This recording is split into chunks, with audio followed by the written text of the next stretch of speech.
आपण बघणार आहोत साबुदाण्याच्या वाफेवरचे पापड। ही पापड करण्याची पद्धत आणि साबुदाण्याचे भरपूर असे प्रकार करता येतात। त्यातलाच हा साधा आणि सोप्या पद्धतीने हे मी पापड केले आहेत। तर हे वाफेवरचे पापड खूप छान खुसखुशीत होतात आणि तोंडात टाकल्याबरोबर विरघळतात। असे हे पापड कसे करायचे आणि हे पापड करण्याची अजून कोणती वेगळी पद्धत आहे ते सगळं मी तुमच्याबरोबर शेअर करणार आहे, दाखवणार आहे। त्यामुळे व्हिडिओ तुम्ही पूर्ण बघा।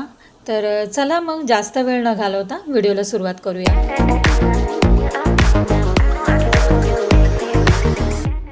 हॅलो, नमस्कार। कशा आहात तुम्ही सर्वजण? मस्त आहात ना? तर नवीन दिवसाची नवीन सुरुवात तुमचं पुन्हा एकदा माझ्या व्हिडिओमध्ये सर्वांचं मी मनापासून स्वागत करते। तुम्हाला आजचा दिवस छान, मस्त, आनंदाचा आणि छान आरोग्यदायी जाऊ देत आणि तुमच्या मनातल्या सगळ्या इच्छा पूर्ण होऊ देत, हीच मी ईश्वरी चरणी प्रार्थना करते। आणि चला तर व्हिडिओला आता सुरुवात करूया।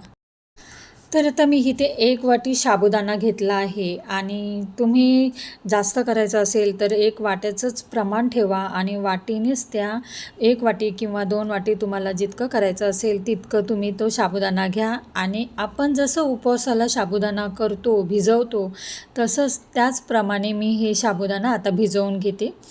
तर ते छान स्वच्छ असा साबुदाणा धुवून घेऊन त्याच्यामध्ये थोडं वरती पाणी राहील असं 1 इंचावर पाणी ठेवून द्यायचं आहे आणि रात्रभर साबुदाणा छान भिजून द्यायचा आहे। रात्रभर ठेवल्याने कसं छान साबुदाणा भिजतो आणि फुगून वरती येतो, मऊसूद असा आपला साबुदाणा भिजतो। तर आता दुसऱ्या दिवशी साबुदाणा तुम्ही बघू शकता खूप छान असा मऊसूद आपला मोकळा सरसरीत असा भिजलेला आहे। जर तुम्ही सकाळी भिजायला घातला तर 2-3 तासात सुद्धा छान असा आपला साबुदाणा भिजतो। तर आता साबुदाण्यामध्ये फक्त मी मीठ टाकून घेतलं आणि मिक्स करून घेतलं। तर तुम्हाला काही जिरं वगैरे टाकायचं असेल तर तुम्ही टाकू शकता, पण आता मी फक्त त्याच्यामध्ये मीठ टाकलं आहे आणि मिक्स करून घेतलं आहे। आणि आता मी इडली पात्रामध्ये तुम्हाला दाखवते। तर इडली पात्राला मी तेल लावून घेते। तर तेल लावल्यामुळे साबुदाणा कसा छान निघतो। जास्त तेल लावायचं नाही आहे, थोडंसंच तेलाचा हात लावायचा आहे आणि त्याच्यानंतर आता ही साबुदाणा मी इडली पात्रामध्ये ठेवते। तर असं सगळीकडे छान पसरून पातळ असा थर ठेवायचा आहे। आणि आता मी दोन्ही पात्रामध्ये हे साबुदाणा भरून घेते आणि छान आता आपल्याला त्याला इडलीच्या भांड्यामध्ये मी वाफ देण्यासाठी ठेवणार आहे। तर तुम्ही पाण्याचा टोप घेऊन त्याच्यावर चाळण ठेवून त्या चाळणीमध्ये सुद्धा तुम्ही ठेवू शकता आणि ती पद्धत तुम्हाला मी दाखवते पुढे। तर आता हे दोन्ही छान भरून घेते आणि पाणी उकळायला आधीच ठेवलेलं आहे। तर छान आपलं पाणीसुद्धा उकळलेलं आहे। तर आता हे ठेवून घेते। गॅसची फ्लेम मीडियमच ठेवलेली आहे आणि 5 ते मिनटामध्ये तर हे छान होतं आपलं। तर आता मी ठेवल्यानंतर हे मी दुसरी तुम्हाला पद्धत दाखवते, तोपर्यंत हे होऊन जाईल। तर आता हे टोपात मी पाणी गरम करायला ठेवलं आहे, त्याच्यावर मी चाळण ठेवते। त्या चाळणीवर आपल्या ज्या बांगड्या असतात त्या बांगड्या अशा ठेवून द्यायच्या आहेत आणि जितक्या मावेल तितक्या बांगड्या ठेवून द्यायच्यात आणि त्याच्यामध्ये साबुदाणा भरायचा आहे। म्हणजे कसं ते आपला आकार व्यवस्थित राहतो आणि इकडे तिकडे साबुदाणा होत नाही, त्याच्यामुळे हे आकारासाठी छान आहे। तर ते आता भरून घेते मी, तर तुम्हाला दाखवते।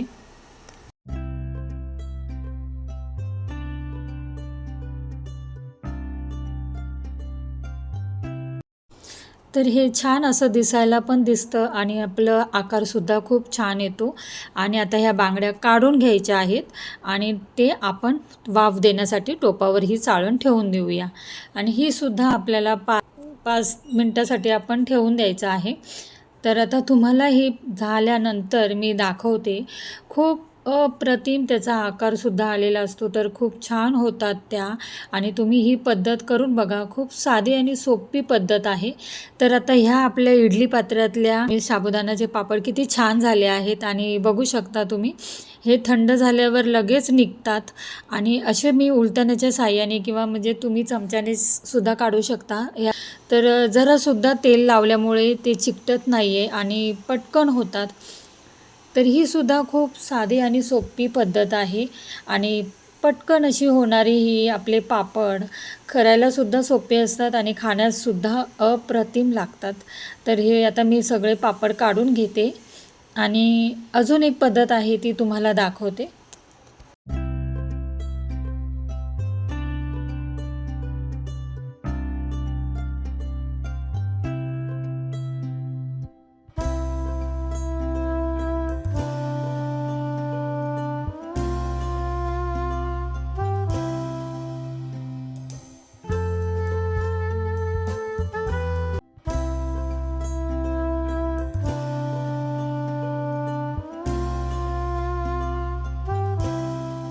तर दुसरी पद्धत तुम्हाला मी दाखवते.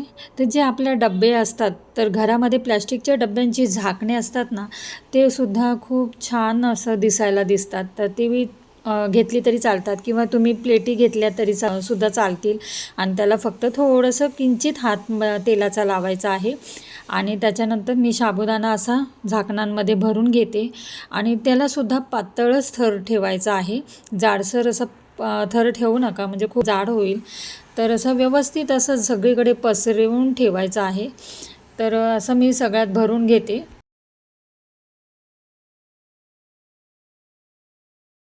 तर आता एकीकडे मी चाळणीमध्ये हे जे बांगड्यांच्या आकाराने ठेवले होते ना, ते मी तुम्हाला दाखवते. तर असे आपले छान झालेत. तर आता हे बघा, हे सुद्धा खूप छान होतात आणि पटकन निघतात. तर तुम्ही बघितलं की आपल्या ह्या बांगड्याच्या सहाय्याने सुद्धा आपल्याला हे पापड करता येतात आणि छान आकार देता येतो. तर आता आपण तिसरी पद्धत बघूया. ही जे डब्यांच्या झाकणामध्ये मी भरलेलं आहे ते आता वाफवायला ठेवले आणि बघू शकता आता 5-10 मिनटानंतर छान असे आपले पापड तयार झालेत आणि इतके पटकन निघतात ना, जरासुद्धा त्याला काढावं लागत नाही. फक्त हातात घेऊन मी असे टाकलेत खाली, तर आता पटकन निघतात. म्हणजे हे एक सगळ्यात सोपी पद्धत आहे आणि तुम्ही नक्की करून बघा. उन्हामध्ये 2 दिवस छान पापड कडकडीत असे सुकून द्यायचे आहेत, वाळवायचे. त्याच्यामुळे आपले वर्षभर पापड हे टिकतात. तर तुम्ही बघू शकता, हे मी कडकडीत अशा उन्हामध्ये 2-3 दिवस पापड वाळवले आहेत आणि छान असे आपले पापड तयार झाले आहेत. तर मी असे वेगळ्या पद्धतीने साध्या आणि सोप्या पद्धतीत पापड कसे करायचे हे तुम्हाला आज दाखवले आहेत. तर तुम्हाला मी हे पापड दाखवते जे दोन्ही प्रकारचे केलेले आहेत. तर हे डब्यांच्या झाकणावरती केलेले आपण ते पापड आहे आणि हे चाळणीमधले पापड आहेत, जे चाळणीमध्ये मी बांगड्यांच्या साहाय्याने केलेले. तर हे खूप छान असे पापड झालेले आहे आणि मी तुम्हाला आता तळून दाखवते. तर तेल मी छान कडकडीत गरम करून घेतलं आहे आणि कुठले पण आपण वाळवणीचे पापड किंवा काही तळायचं असेल ना, तर तेल छान कडकडीत गरम झालं पाहिजे. तर मी थोडंसं तुकडा टाकून बघितला तर आपले पापड छान फुगून वरती आला आहे. म्हणजे आपलं तेल छान कडकडीत गरम झालेलं आहे. आता मी पापड टाकला आहे, तर बघू शकता तुम्ही पापड टाकताच असा फुलून वरती आला आहे. म्हणजे खूप छान असा फुगलेला आहे. एक एक साबुदाणा असा भिजल्यामुळे छान फुगलेला आहे आणि तो इतका छान, म्हणजे इतका छोटासा साबुदाण्याचा पापड आहे आणि त्याच्या दुपटी तिपटीने तो फुगलेला आहे. तुम्ही बघू शकता. दुसरासुद्धा मी पापड टाकून तळून दाखवला आहे. तर तुम्ही बघितलं, हे पापड करण्याची वेगळी पद्धत आहे आणि ती पद्धत तुम्हाला कशी वाटली मला नक्की कमेंटमध्ये सांगा.